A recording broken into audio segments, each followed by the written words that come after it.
السلام علیکم ورحمۃ اللہ وبرکاتہ۔ پر آپ کا خیر مقدم ہے۔ پیارے دوستو، آپ کیسے ہو؟ امید ہے آپ خیریت سے ہوں گے۔ اللہ آپ کو ہمیشہ خوش رکھیں۔ معراج النبی۔ پیارے اسلامی بھائیوں، کیا آپ معراج النبی صلی اللہ علیہ وسلم یعنی شب معراج کا واقعہ پڑھنا چاہ رہے ہیں؟ تو آپ صحیح جگہ پر ہیں۔ آپ یہاں سے واقعہ معراج کا پس منظر، نیز شب معراج کی حقیقت اور معراج کا واقعہ کب پیش آیا، اس کی تاریخ کا مطالعہ کر سکیں گے۔ الحمد للہ رب العالمین والصلاة والسلام علی النبی الکریم وعلی آلہ واصحابہ اجمعین، اما بعد۔ قابل احترام دوستوں اور بزرگوں، اسلامی سال کا 7واں مہینہ رجب المرجب ہے۔ رجب ان 4 مہینوں میں سے ایک ہے جنہیں اللہ تبارک و تعالیٰ نے حرمت والے مہینے قرار دیا ہے۔ ان عدت الشہور عند اللہ 12 شہرا فی کتاب اللہ یوم خلق السماوات والارض منہا 4 حرم۔ ترجمہ: اللہ کے نزدیک مہینوں کی تعداد 12 مہینے ہیں جو اللہ کی کتاب یعنی لوح محفوظ کے مطابق اس دن سے نافذ ہیں جس دن اللہ نے آسمانوں اور زمین کو پیدا کیا۔ ان 12 مہینوں میں سے 4 حرمت والے ہیں۔ ان 4 مہینوں کی تحدید قرآن کریم میں نہیں ہے، بلکہ نبی اکرم صلی اللہ علیہ وسلم نے ان کو بیان فرمایا ہے، اور وہ یہ ہیں ذوالقعدہ، ذوالحجہ، محرم الحرام اور رجب المرجب۔ معلوم ہوا کہ حدیث نبوی کے بغیر قرآن کریم نہیں سمجھا جا سکتا ہے۔ ان 4 مہینوں کو اشہر حرم کہا جاتا ہے۔ ان مہینوں کو حرمت والے مہینے اس لیے کہتے ہیں کہ ان میں ہر ایسے کام جو فتنہ و فساد، قتل و غارت گری اور امن و سکون کی خرابی کا باعث ہو سے منع فرمایا گیا ہے۔ اگرچہ لڑائی جھگڑا اس سال کے دیگر مہینوں میں بھی حرام ہے، مگر ان 4 مہینوں میں لڑائی جھگڑا کرنے سے خاص طور پر منع کیا گیا ہے۔ اسراء کا معنی۔ اسراء کے معنی رات کو لے جانے کے ہیں۔ مسجد حرام مکہ مکرمہ سے مسجد اقصیٰ کا سفر، جس کا تذکرہ سورہ بنی اسرائیل سبحان الذی اسریٰ بعبدہ لیلا من المسجد الحرام الی المسجد الاقصیٰ میں کیا گیا ہے، اس کو اسراء کہتے ہیں، اور یہاں سے جو سفر آسمانوں کی طرف ہوا اس کا نام معراج ہے۔ معراج کا معنی۔ معراج عروج سے نکلا ہے، جس کے معنی چڑھنے کے ہیں۔ حدیث میں عرج بھی یعنی مجھ کو اوپر چڑھایا گیا کا لفظ استعمال ہوا ہے، اس لیے اس سفر کا نام معراج ہو گیا۔ اس مقدس واقعہ کو اسراء اور معراج دونوں ناموں سے یاد کیا جاتا ہے۔ اس واقعہ کا ذکر سورہ نجم کی آیات میں بھی ہے۔ ثم دنا فتدلی فکان قاب قوسین او ادنی فاوحی الی عبدہ ما اوحی۔ ترجمہ: پھر وہ قریب آیا اور جھک پڑا، یہاں تک کہ وہ 2 کمانوں کے فاصلے کے برابر قریب آ گیا، بلکہ اس سے بھی زیادہ نزدیک۔ اس طرح اللہ نے کو اپنے بندے پر جو وحی نازل فرمائی تھی وہ نازل فرمائی۔ معراج میں کیا کیا دیکھا؟ سورہ نجم کی آیات 13-18 میں وضاحت ہے کہ حضور اکرم صلی اللہ علیہ وسلم نے اس موقع پر بڑی بڑی نشانیاں ملاحظہ فرمائیں۔ وَلَقَدْ رَآهُ نَزْلَةً أُخْرَى عِنْدَ سِدْرَةِ الْمُنْتَهَى عِنْدَهَا جَنَّةُ الْمَأْوَى إِذْ يَغْشَى السِّدْرَةَ مَا يَغْشَى مَا زَاغَ الْبَصَرُ وَمَا طَغَى لَقَدْ رَآ مِنْ آيَاتِ رَبِّهِ الْكُبْرَى۔ ترجمہ: اور حقیقت یہ ہے انہوں نے اس فرشتے کو ایک اور مرتبہ دیکھا ہے، اس بیر کے درخت کے پاس جس کا نام سدرۃ المنتہا ہے، اس کے پاس جنت المأوا ہے۔ اس وقت اس بیر کے درخت پر وہ چیزیں چھائی ہوئی تھیں جو بھی اس پر چھائی ہوئی تھیں۔ نبی کی آنکھ نہ تو چکرائی اور نہ حد سے آگے بڑھی۔ سچ تو یہ ہے کہ انہوں نے اپنے پروردگار کی بڑی بڑی نشانیوں میں سے بہت کچھ دیکھا ہے۔ معراج میں واقعہ معراج کی مختصر تفصیل۔ اس واقعہ کی مختصر تفصیل یہ ہے کہ حضور اکرم صلی اللہ علیہ وسلم کے پاس سونے کا تشت لایا گیا جو حکمت اور ایمان سے پر تھا۔ آپ صلی اللہ علیہ وسلم کا سینہ چاک کیا گیا، پھر اسے زمزم کے پانی سے دھویا گیا، پھر اسے حکمت اور ایمان سے بھر دیا گیا، اور پھر بجلی کی رفتار سے زیادہ تیز چلنے والی ایک سواری یعنی براق لایا گیا جو لمبا سفید رنگ کا چوپایا تھا۔ اس کا قد گدھے سے بڑا اور خچر سے چھوٹا تھا۔ وہ اپنا قدم وہاں رکھتا تھا جہاں تک اس کی نظر پڑتی تھی۔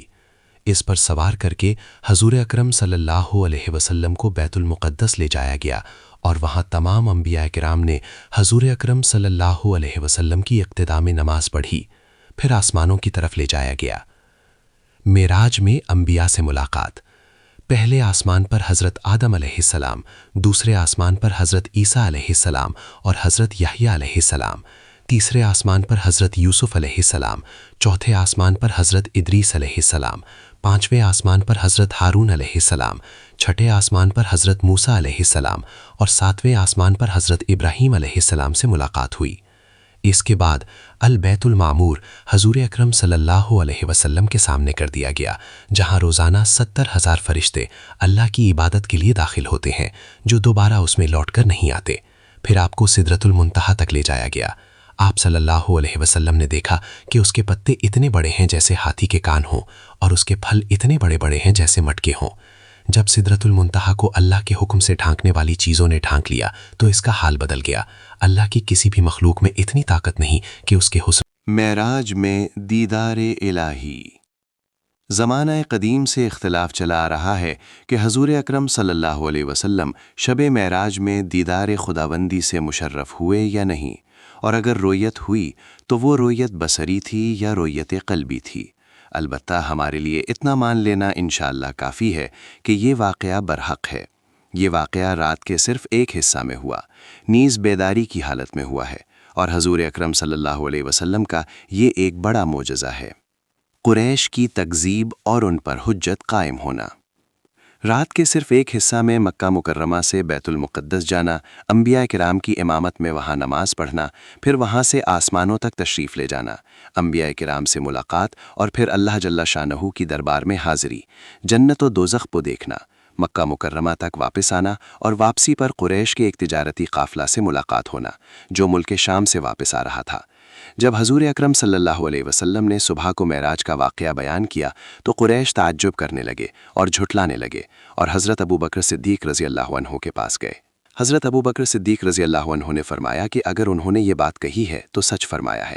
اس پر قریش کے لوگ کہنے لگے کہ کیا تم اس بات کی بھی تصدیق کرتے ہو؟ انہوں نے فرمایا کہ میں تو اس سے بھی زیادہ عجیب باتوں کی تصدیق کرتا ہوں، اور وہ یہ کہ آسمانوں سے آپ کے پاس خبر آتی ہے۔ اسی وجہ سے ان کا لقب صدیق پڑ گیا۔ اس کے بعد جب قریش مکہ کی جانب سے حضور اکرم صلی اللہ علیہ وسلم سے بیت المقدس کے احوال دریافت کیے گئے تو اللہ تبارک و تعالیٰ نے بیت المقدس کو حضور اکرم صلی اللہ علیہ وسلم کے لیے روشن فرما دیا۔ اس وقت آپ صلی اللہ علیہ وسلم حتیم میں تشریف فرما تھے۔ قریش مکہ سلال کرتے جا رہے تھے اور آپ صلی اللہ علیہ وسلم جواب دیتے جا رہے تھے۔ سفر معراج کے بعض مشاہدات۔ اس اہم و عظیم سفر میں آپ صلی اللہ علیہ وسلم کو جنت و دوزخ کے مشاہدہ کے ساتھ مختلف گناہ گاروں کے احوال بھی دکھائے گئے، جن میں سے بعض گناہ گاروں کے احوال اس جذبے سے تحریر کر رہا ہوں کہ ان گناہوں سے ہم خود بھی بچیں اور دوسروں کو بھی بچنے کی ترغیب دیں۔ کچھ لوگ اپنے سینوں کو ناخنوں سے چھیل رہے تھے۔ حضرت انس رضی اللہ عنہ سے روایت ہے کہ رسول اللہ صلی اللہ علیہ وسلم نے ارشاد فرمایا کہ جس رات مجھے معراج کرائی گئی میں ایسے لوگوں پر گزرا جن کے ناخن تانبے کے تھے اور وہ اپنے چہروں اور سینوں کو چھیل رہے تھے۔ میں نے جبرائیل علیہ السلام سے دریافت کیا کہ یہ کون لوگ ہیں؟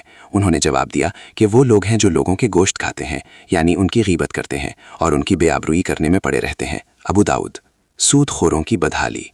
حضرت ابو ہریرہ رضی اللہ عنہ سے روایت ہے کہ رسول اللہ صلی اللہ علیہ وسلم نے ارشاد فرمایا کہ جس رات مجھے سیر کرائی گئی میں ایسے لوگوں پر بھی گزرا جن کے پیٹ اتنے بڑے بڑے تھے جیسے انسانوں کے رہنے کے گھر ہوتے ہیں، ان میں سانپ تھے جو باہر سے ان کے پیٹوں میں نظر آ رہے تھے۔ میں نے کہا کہ اے جبرائیل یہ کون لوگ ہیں؟ انہوں نے کہا یہ سود کھانے والے ہیں۔ مشکات المصابیح۔ کچھ لوگوں کے سر پتھروں سے کچلے جا رہے تھے۔ آپ صلی اللہ علیہ وسلم کا گزر ایسے لوگوں کے پاس سے بھی ہوا جن کے سر پتھروں سے کچلے جا رہے تھے، کچل جانے کے بعد پھر ویسے ہی ہو جاتے تھے جیسے پہلے تھے۔ اس طرح یہ سلسلہ جاری تھا، ختم نہیں ہو رہا تھا۔ آپ صلی اللہ علیہ وسلم نے پوچھا یہ کون لوگ ہیں؟ جبرائیل علیہ السلام نے کہا کہ یہ لوگ نماز میں کاہلی کرنے والے ہیں۔ انوار السراج فی ذکر الاسراء والمعراج، شیخ مفتی عاشق الہی۔ آپ صلی اللہ علیہ وسلم کا گزر ایسے لوگوں کے پاس سے بھی ہوا جن کی شرمگاہوں پر آگے اور پیچھے چیتھڑے لیٹے ہوئے ہیں اور اونٹ ویل کی طرح چرتے ہیں اور کانٹے دار و خبیث درخت اور جہنم کے پتھل کھا رہے ہیں۔ آپ صلی اللہ علیہ وسلم نے پوچھا یہ کون لوگ ہیں؟ جبرائیل علیہ السلام نے کہا کہ یہ وہ لوگ ہیں جو اپنے مالوں کی زکوٰۃ ادا نہیں کرتے ہیں۔ انوار السراج فی ذکر الاسراء والمعراج، شیخ مفتی عاشق الہی۔ سڑا ہوا گوشت کھانے والے لوگ۔ آپ صلی اللہ علیہ وسلم کا گزر ایسے لوگوں کے پاس سے بھی ہوا جن کے سامنے ایک ہانڈی میں پکا ہوا گوشت ہے اور ایک ہانڈی میں کچا اور سڑا ہوا گوشت رکھا ہے۔ یہ لوگ سڑا ہوا گوشت کھا رہے ہیں اور پکا ہوا گوشت نہیں کھا رہے ہیں۔ آپ صلی اللہ علیہ وسلم نے دریافت کیا یہ کون لوگ ہیں؟ جبرائیل علیہ السلام نے کہا کہ یہ وہ لوگ ہیں جن کے پاس حلال اور طیب عورت موجود ہے مگر وہ زانیہ اور فاحشہ عورت کے ساتھ شباشی کرتے ہیں اور صبح تک اسی کے ساتھ رہتے ہیں، اور وہ عورتیں ہیں جو حلال اور طیب شوہر کو چھوڑ کر کسی زانی اور بدکار شخص کے ساتھ رات گزارتی ہیں۔